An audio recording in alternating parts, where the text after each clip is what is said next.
ఇప్పుడు నార్మల్‌గా ఒక వీక్ బాడీలోకి ఇంకో సోల్ ఎంటర్ అవ్వడానికి ఈజీ అవుతుంది అని అంటుంటారు. అసలు మన బాడీ ఏ ఏ టైమ్స్‌లో దానికి అనుకూలంగా ఉంటుంది. అప్పుడు మనం స్ట్రాంగ్‌గా ఎట్లా చేసుకోవాలి మన బాడీని? సో, ఈ సోల్స్ అనేవి బయట నుంచి వచ్చే ఎంటిటీసే కాదు. ఇప్పుడు మన థాట్స్ ఉన్నాయి కదా!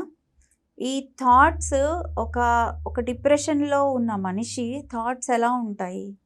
అలాంటి థాట్స్ ఉన్న మనిషి ఇంకొక ఎనర్జీ బాడీని ఆటోమేటిక్‌గా క్రియేట్ చేసేస్తాడు. దాన్నే హోలోగ్రాఫిక్ ఇమేజెస్ అంటారు. ఓకే. సో, మనమే మన థాట్స్ ద్వారానే యూనివర్స్‌లో ఎన్నో హోలోగ్రాఫిక్ ఇమేజెస్‌ని క్రియేట్ చేసాం. సో, అన్ని హోలోగ్రాఫిక్ ఇమేజెస్‌కి ఫుడ్ మనమే మళ్ళీ. ఎందుకంటే మనవే కదా! They are all our babies. So, అవి మన మీద ఫీడ్ అవుతూ ఉంటాయి. సో, అందుకని సడన్‌గా డ్రైన్ అవుట్ అయిపోవడము, సడన్‌గా ఎనర్జీ లేకుండా ఫీల్ అవ్వడము, ఆహ్, ఏ పని చేసినా కూడా కొంచెం డిస్టర్బ్డ్‌గా ఉండడము, ఇవన్నీ జరుగుతూ ఉంటాయి. సో, ఇలాంటప్పుడు ముందు మనల్ని మన థాట్ ప్రాసెస్‌ని సరిచేసుకునే విధానం. Very first meditation. 2 yoga, pranayama ఇవే ఎక్కువ చెప్తారు. 3 పంచభూతాలతో కుదిరిన ఎలాంటి రెమెడీస్ అయినా చేసుకుంటూ ఉండడం. ఓకే. అలాగా మనల్ని మనం ప్రొటెక్ట్ చేసుకోవచ్చు. అండ్ ఇంకొకటి బయట నుంచి వచ్చే ఎంటిటీస్. ఎప్పుడొస్తాయి ఎంటిటీస్? మనమే ఎందుకు డోర్స్ ఓపెన్ చేసి ఉంచుతాం?